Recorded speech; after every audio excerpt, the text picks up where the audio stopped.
sahabat ngopi, balik lagi di podcast Ngopi. Ngobrol penuh inspirasi. Podcast yang ngebahas cerita-cerita unik dari orang-orang yang berani ambil jalan di hidup mereka. Jadi di episode kali ini kita mengundang siapa nih? Kita kedatangan mahasiswa yang cukup berprestasi, dapat beasiswa dan punya sertifikat digital marketing. Oh, menarik. Mungkin banyak yang belum tahu digital marketing itu. Langsung aja kita panggil orangnya. Tanpa lama-lama aja kita panggil dia. Ricky Revaldo. Halo Kak. Apa kabar? Baik. Gimana? Sebelum kita lanjut ini aja. Ini lebih enak mau manggil Kak atau nama langsung gitu? Bro aja bro. Oh bro. Ricky ya. Bro Ricky, panggil boleh Bro Ricky. Sebelum kita ke pertanyaan, jadi kita ini mau nanya-nanya tentang seputar digital marketing. Digital marketing boleh tuh. Mungkin banyak yang belum tahu kayak digital marketing tuh gimana gitu. Digital marketing sendiri itu maksudnya ya pemasaran digital seperti pada umumnya. Kita orang bahas tentang cara memasarkan produk, cara memasarkan konten untuk di era digital sekarang ini, kayak gitu Kak. Oh, Nah, jadi kakak ini dapat sertifikat digital marketing itu dari mana kayak tahap-tahapnya gitu kan bisa sih? dari awal gitu Kak. Iya, dari awal. Sebelumnya kan kalau untuk sertifikasi ini berbayar ya rata-rata. Jadi kebetulan banget tuh kemarin ada rezeki. Kalau gue sendiri dapat di Bank Indonesia. Dibayarin sama Bank Indonesia untuk ikut sertifikasi. Kerjasama gitu kayaknya. Benar sekali. Nah, kalau untuk mau dapetin sertifikat itu tuh kayak modelnya kelas gitu nggak sih Kak? Iya, jadi kita kemarin ada kelas selama kurang lebih 1 minggu, lebih dari 1 minggu, cuma nggak sampai 2 minggu kemarin. Jadi itu per berapa hari itu kita kelas, langsung tes, langsung interview. Setelah habis kelas kita ada sampai 8 kelas kalau nggak salah kemarin, ada 8 kelas dan setiap kelasnya ada tesnya. Nah, itu yang ikut kelas itu banyak gak? Ya, banyak dapetin kemarin. sertifikat. Totalnya ada berapa? Kalau kemarin karena kami dibayarin ya, karena saya kemarin tergabung di komunitas Genbi kebetulan. Iya. Jadi untuk anak-anak Genbi ini sendiri difilterisasi. Oh, difilter. Iya, siapa aja yang bisa ikut. Ada syarat-syaratnya tuh kemarin. Kebetulan kemarin cukup banyak yang memenuhi syarat, sekitar 200 sampai 300 orang mungkin yang bisa ikut. Yang bisa ikut. Dari 200 orang tuh berapa kak yang kira-kira yang dapat sertifikat digital marketing? Hampir seluruh. Oh, seluruhnya dapat. Kemungkinan cuma beberapa orang Yang nggak dapat. karena emang di situ anak-anaknya udah terfilter ya. Jadi ya emang anak-anak yang mungkin menyanggupi untuk mengikuti tes itu sampai selesai. Oh iya. Oh kan kakak ini terdaftar di beasiswa Genbi kan? Benar. Nah, terdaftar di beasiswa itu ada nggak sih Kak kayak tantangannya gitu untuk dapetin beasiswa itu? Menurut Proses seleksinya. iya menurut gue ya. Menurut gue sih cukup rumit ya karena kita harus banyak-banyak meriset, banyak-banyak mencari tahu tentang organisasi dan instansi yang memberi kita beasiswa itu. Ini tips aja dari gue. Boleh sekarang kasih. Boleh. Mungkin sebelum mencari beasiswa itu kita melakukan riset terlebih dahulu. Misalnya udah dapet nih, ada beasiswa nih dari contoh BI. Ada beasiswa nih dari BI, namanya Genbi. Genbi itu apa? Kita cari tahu dulu. Riset Kalau dulu. kita riset ada sosial medianya atau enggak, ada websitenya atau enggak gitu. Jadi kita riset, kita pelajari terlebih dahulu, baru kita mempersiapkan diri sesuai syarat-syarat dan ketentuan yang sudah ada. Iya. Begitu. Nah itu kan di dapetin beasiswa itu kan udah pasti cukup ketat kan ke persyaratannya. Lumayan. Lumayan ketat. Iya, gitu. lumayan ketat.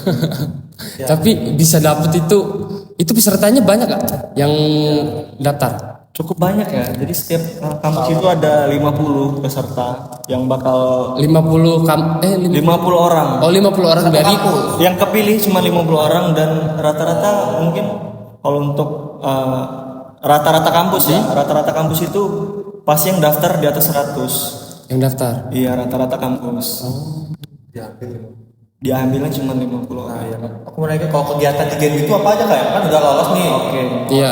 Kan kegiatannya apa aja tuh Kak untuk Kegiatannya cukup banyak ya dan bermacam-macam karena di Genbi sendiri ada beberapa divisi itu yang fokus untuk pengembangan anggota, ada untuk kewirausahaan, ada untuk lingkungan hidup, yang fokus di sosial, apa aja segala macam.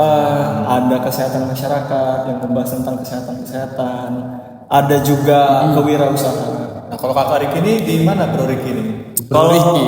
iya bro, kalau kemarin itu awal masuk ya, awal masuk banget setelah diwawancara oleh senior saya ini terjun ke wirausaha. Wirausaha. Iya, untuk tahun pertama saya. Oh, setiap tahun tuh bisa pindah-pindah atau beda-beda? Itu dinilai dari Kinerja. kinerja kita, Kinerja. keahlian kita. Itu milih wirausaha itu emang dari minat sendiri. Sebelumnya saya diberi 2 pilihan, dikasih opsi. Jadi, tapi saya lebih minat ke wirausahaan kemarin. Nah, kenapa minat di wirausaha? Apa Iya, kan mau kita jadi kan- usaha gitu? Pengusaha gitu. Karena gimana ya, selama kalau skill kita jadi mahasiswa kan bisa lah kita kerja gitu, sebagai mahasiswa. Tapi kita nggak ada nih atau kurang untuk skill kewirausahaan. Mungkin kita nanti bakal bikin usaha gitu atau mulai berbisnis, belajar berbisnis gitu kan. Karena itu prospek yang cukup menguntungkan menurut saya. Ya, apa-apa harus bisnis sih emang. Nggak lepas dari ya bisnis lah kita ini. Iya benar. Nah, menurut Bro Riki, Iya. ini kan banyak kayak mahasiswa itu ngerasa cukup belajar di kelas itu. Nah, menurut Bro Riki sendiri, kayak bener nggak sih? Jadi kita itu nggak perlu nyari skill-skill di non akademik atau di luar. Oke. Kalau jawaban saya sih kurang tepat sebenarnya.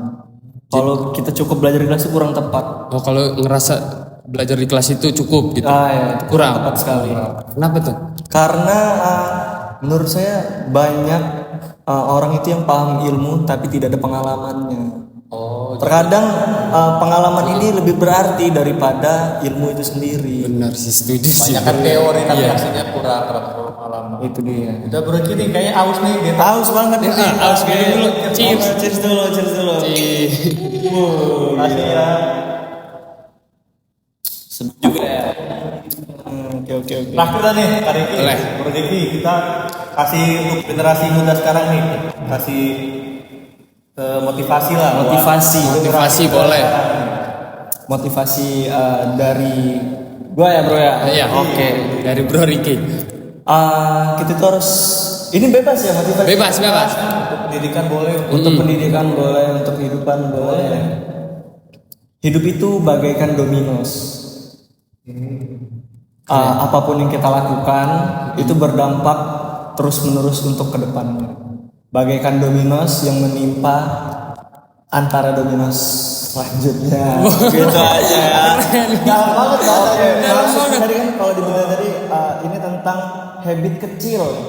Habit kecil kita itu berantai ujung-ujungnya. Oh, Dan ujung-ujungnya. menciptakan kebiasaan-kebiasaan selanjutnya dan masa depan kita. Jadi mulailah hal baik dari yang kecil-kecil terlebih dahulu. Mulai dulu yang ada niat yang penting. Bener kali. Oke, udah. Karena waktunya juga singkatnya Bro Riki. Iya. Kita juga udah banyak sih yang tanya-tanya. Boleh. Jadi kita tutup aja Bro Riki. Terima kasih ya. Terima kasih udah datang ya kan. Terima kasih juga udah makasih menyempatkan udah waktunya. diundang lagi. Makasih. Oke. Tutup, boleh. Sampai jumpa di video podcast ngopi selanjutnya. See you. Dadah.